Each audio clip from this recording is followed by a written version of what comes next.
अगर ख्वाहिश कुछ अलग करने की है तो दिल और दिमाग के बीच बगावत लाजमी है। जैसा कि आप सब लोगों को पता होगा कि आज है 11 मार्च 2021।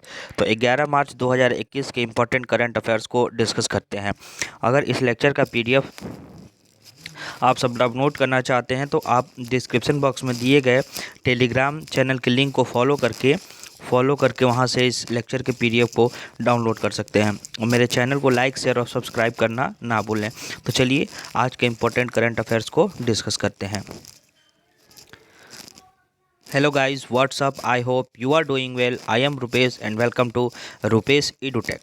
तो चलिए आज 11 मार्च 2021 से इम्पोर्टेंट करंट अफेयर्स को डिस्कस करते हैं।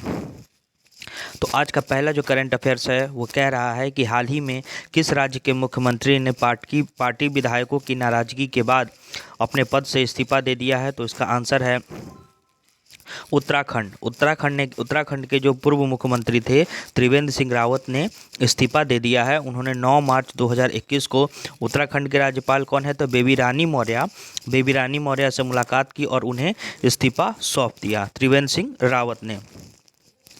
ठीक है। और त्रिवेंद्र सिंह रावत ने जब इस्तीफा सौंपा तो उसके बाद तीरथ सिंह रावत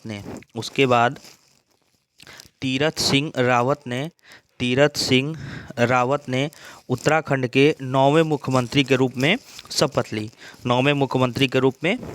ली। तो इस क्वेश्चन से हमें इतनी जानकारी मिलती है।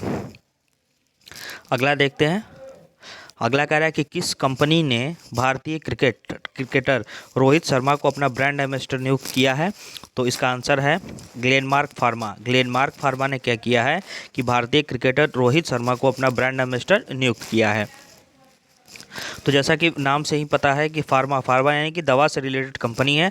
दवा की क्षेत्र की प्रमुख कंपनी ग्लेनमार्क फार्मा ने रोहित शर्मा को जो है अपना कैंडिड पाउडर उत्पाद के लिए ब्रांड एम्बेसडर बनाया है। वहीं अगर रोहित शर्मा के बारे में थोड़ा सा जाने तो रोहित शर्मा दुनिया के पहले एकमात्र बल्लेबाज हैं जिन्होंने 4 T20 शतक लगाए हैं। रोहित शर्मा वनडे में अब तक 3 दोहरे शतक और दुनिया के पहले और एकमात्र बल्लेबाज है जिन्होंने वनडे में 3 दोहरे शतक लगाए हैं।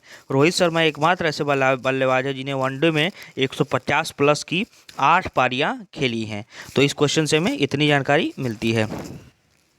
अगला क्वेश्चन देखते हैं। किस पुरस्कार से सम्मानित भारतीय एथलीट ईशर सिंह देवल का निधन हो गया है। तो इस क्वेश्चन का करेक्ट आंसर है ध्यानचंद राष्ट्रीय खेल पुरस्कार। ध्यानचंद राष्ट्रीय खेल पुरस्कार से सम्मानित एथलीट ईशर सिंह देवल का निधन हो गया है। ये कहाँ के रहने वाले थे? ये पंजाब के रहने वाले थे और 2009 में इनको क्या किया गया था? ध्यानचंद राष्ट्रीय पुरस्कार से सम्मानित किया गया था। अगर ईशर सिंह देवल के बारे में थोड़ा सा जाने तो ईशर सिंह देवल जो है उन्हें फील्ड स्पोर्ट डिस्कस और शॉट पुट में विशेषज्ञता प्राप्त थी। यानी कि वो फील्ड स्पोर्ट्स और डिस्कस शॉट पुट में क्या थे? स्पेशलिस्ट थे। उन्होंने पहले 3 एशियाई खेलों में भाग लिया था और 1954 में फिलीपींस के मनाली में आयोजित दूसरे एशियाई खेलों में कांस्य पदक भी जीता था। तो इस क्वेश्चन से हमें इतनी जानकारी मिलती है। अगला क्वेश्चन देखते हैं। अगला कह रहा है कि हाल ही में किस देश के प्रधानमंत्री को कैम्ब्रिज एनर्जी रिसर्च एसोसिएट द्वारा वैश्विक ऊर्जा और पर्यावरण नेतृत्व पुरस्कार से सम्मानित किया गया है। तो इस क्वेश्चन का करेक्ट आंसर है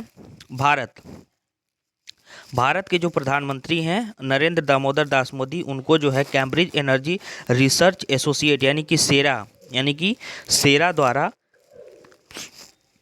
वैश्विक ऊर्जा और पर्यावरण नेतृत्व पुरस्कार से सम्मानित किया गया है।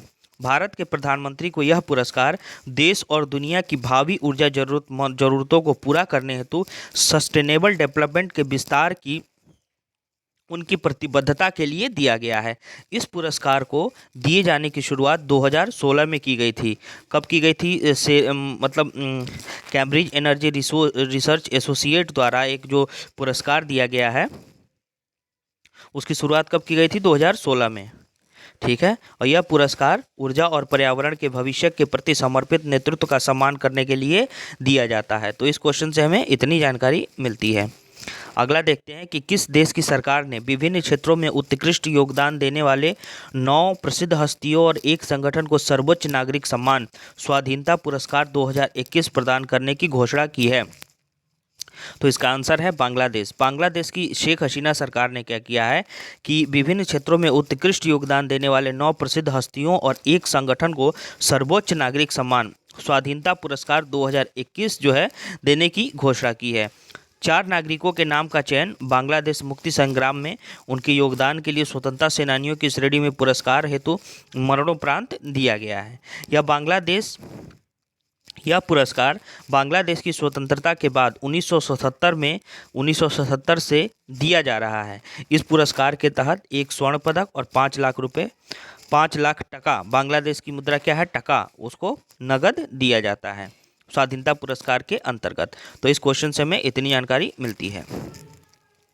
अगला देखते हैं, निम्न में से किस अभिनेता को 19 मार्च 2021 को international federation of film archives यानी कि FIAF द्वारा सम्मानित किया गया है। तो इस क्वेश्चन का करेक्ट आंसर है अमिताभ बच्चन। अमिताभ बच्चन को जो है international federation of film archive द्वारा सम्मानित किया जाएगा। अभिनेता भारतीय सिनेमा के पहले ऐसे शख्स हैं जिन्हें विश्व फिल्म जगत में उनके योगदान के लिए AIAF पुरस्कार से सम्मानित किया जाएगा। ठीक है, तो इस क्वेश्चन से हमें इतनी जानकारी मिलती है। अगला देखते हैं, अगला कह रहा है हाल ही में किस देश ने कोविड-19 महामारी से लोगों को बचाने के प्रयासों को बढ़ावा हेतु अपने पहले बड़े टीकाकरण क्लिनिक का उद्घाटन किया है। तो इसका करेक्ट आंसर है न्यूजीलैंड। न्यूजीलैंड ने क्या किया है कि कोविड-19 महामारी से निपटने के लिए लोगों को बचाने के प्रयास को बढ़ावा देने के लिए अपने पहले बड़े टीकाकरण क्लिनिक का उद्घाटन किया।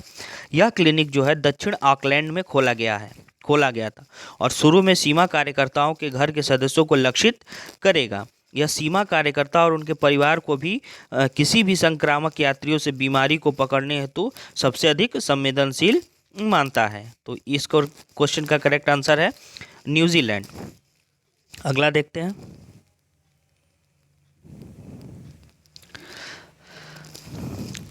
अगला कह रहा है कि केंद्रीय प्रत्यक्ष कर और सीमा शुल्क बोर्ड ने हाल ही में ही अधिसूचित किया कि वित्त मंत्रालय ने अनिवार्य ई-इनवॉइस की सीमा को 100 करोड़ रुपए से घटाकर कितने करोड़ रुपए कर दिया है। तो इस क्वेश्चन का करेक्ट आंसर है 50 करोड़ रुपए। जो CBIC है यानी कि केंद्रीय अप्रत्यक्ष कर और सीमा शुल्क बोर्ड ने हाल ही में अधिसूचित कर दिया है कि वित्त मंत्रालय ने अनिवार्य ई-इनवॉइस की सीमा को 100 करोड़ रुपए से घटाकर 50 करोड़ रुपए कर दिया है। यह नियम 1 अप्रैल 2021 से लागू होगा। मतलब this law is effective from 1 अप्रैल 2021। ई-इनवॉइस में सरकार द्वारा अधिसूचित पोर्टल पर निर्दिष्ट माल और सेवा कर दस्तावेजों की रिपोर्टिंग विवरण और एक संदर्भ संख्या प्राप्त करना शामिल है। तो इस क्वेश्चन से हमें इतनी जानकारी मिलती है। अगला देखते हैं, अगला क्वेश्चन कह रहा है कि अंतर्राष्ट्रीय महिला दिवस 2021 की थीम क्या है। तो इसका आंसर है अंतर्राष्ट्रीय महिला दिवस 2021 जो है 8 मार्च को अंतर्राष्ट्रीय महिला दिवस 8 मार्च को मनाया गया है। तो उसकी थीम क्या है, तो women in leadership achieving an equal future in A covid world. Women in leadership achieving an equal future in a कोविड-19 वर्ल्ड। तो हालांकि आप सब लोगों को पता है कि अंतर्राष्ट्रीय महिला दिवस हर साल 8 मार्च को दुनिया भर में मनाया जाता है। क्यों मनाया जाता है, ताकि महिलाओं की उपलब्धियों और समस्याओं को उजागर किया जा सके। और इस वर्ष की थीम जो है women in leadership achieving an equal future in a कोविड-19 वर्ल्ड रहा है। तो इस क्वेश्चन से हमें इतनी जानकारी मिलती है। अगला देखते हैं, अगला क्वेश्चन है कि हाल ही में खबर में रहा सिंगोड़गढ़ किला किस राज्य केंद्र शासित प्रदेश में स्थित है। तो इस क्वेश्चन का करेक्ट आंसर है मध्य प्रदेश। मध्य प्रदेश की राजधानी कहाँ है, भोपाल। मध्य प्रदेश की राजधानी कहाँ है, भोपाल। और यहाँ के जो चीफ मिनिस्टर हैं, वहाँ चीफ मिनिस्टर कौन है, तो शिवराज सिंह चौहान। ठीक है, तो भारत के राष्ट्रपति रामनाथ कोविंद ने मध्य प्रदेश के दामोह जिले के सिंगोड़गढ़ किले का संरक्षणों के कार्यों का उद्घाटन किया है। संस्कृति मंत्रालय और राज्य के जनजातीय मामलों के विभाग द्वारा आयोजित कार्यक्रम के दौरान राष्ट्रपति ने आर्कियोलॉजिकल सर्वे ऑफ इंडिया के नवगठित जबलपुर सर्कल का भी उद्घाटन किया है। तो इस क्वेश्चन का करेक्ट आंसर है मध्य प्रदेश। इसकी राजधानी कहाँ है? भोपाल। आइए अगला क्वेश्चन देखते हैं। अगला क्वेश्चन है कि भारतीय नौसेना के जहाज INS कुलिश और INS सुमेधा ने पहली बार किस देश के बंदरगाह का दौरा किया है? तो इस क्वेश्चन का करेक्ट आंसर है बांग्लादेश। बांग्लादेश। तो भारतीय नौसेना के जहाज INS कुलिश और INS सुमेधा हाल ही में क्या किया है कि बांग्लादेश के बंदरगाह शहर मोंगला पहुंचे। बांग्लादेश के शहर कौन सा है? मोंगला पहुंचे। वे स्वर्णिम विजय वर्ष 1971 के मुक्ति संग्राम को मनाने के लिए बांग्लादेश का दौरा कर रहे हैं। INS सुमेधा एक स्वदेशी रूप से निर्मित अपतटीय गश्ती पोत यानी कि ऑफशोर पेट्रोल वेसल है और INS कुलिश स्वदेश निर्मित गाइडेड मिसाइल कॉर्वेट है। INS सुमेधा क्या है कि एक स्वदेशी रूप से निर्मित अपतटीय गश्ती पोत यानी कि ऑफशोर पेट्रोल वेसल है। वहीं अगर हम INS कुलिश की बात की जाए तो वो स्वदेशी निर्मित गाइडेड मिसाइल कॉर्वेट है। तो इस क्वेश्चन से हमें इतनी जानकारी मिलती है। अगला देखते हैं। अगला क्वेश्चन कह रहा है कि BWF स्विस ओपन सुपर 300 में किस टेनिस स्टार ने स्वर्ण पदक जीता है? तो इस क्वेश्चन का करेक्ट आंसर है कैरोलिना मैरिन ने ओलंपिक चैंपियन कैरोलिना मैरिन ने BWF स्विस ओपन 300 टूर्नामेंट में स्वर्ण पदक जीता है। उन्होंने महिला एकल के फाइनल मैच में भारत की बैडमिंटन खिलाड़ी PV सिंधु को पहले राउंड में 12-21 और 5-21 से हराया है। तो इस क्वेश्चन का करेक्ट आंसर है कैरोलिना मैरिन। अगला और आज का अपना आखिरी क्वेश्चन देखते हैं कि किस टेक्नोलॉजी कंपनी ने भारत में women will web platform launch किया है? तो इस क्वेश्चन का करेक्ट आंसर है गूगल। गूगल के CEO कहाँ हैं? गूगल के CEO कौन है? तो सुंदर पिचाई। गूगल के CEO कौन है? तो सुंदर पिचाई ने क्या किया है कि गूगल में भारत में एक नया women will pay portal launch किया है। इस कार्यक्रम का उद्देश्य उन महिलाओं को मार्गदर्शन प्रदान करना है जो उद्यमी बनना चाहती हैं, मतलब ठीक है, यानी कि एंटरप्रेन्योरशिप बनना चाहती हैं। गूगल ने इंटरनेट साथी पहल को बंद करने की भी घोषणा की है। पिछले 6 वर्षों में इस पहल ने ग्रामीण भारत में 300 मिलियन से अधिक महिलाओं को प्रशिक्षित किया है। तो इस क्वेश्चन का करेक्ट आंसर है गूगल। इस लेक्चर का PDF अगर आप सब डाउनलोड करना चाहते हैं तो वीडियो के डिस्क्रिप्शन में दिए गए टेलीग्राम लिंक को फॉलो करके वहां से आप इस लेक्चर का PDF डाउनलोड कर सकते हैं। Thanks for watching this video.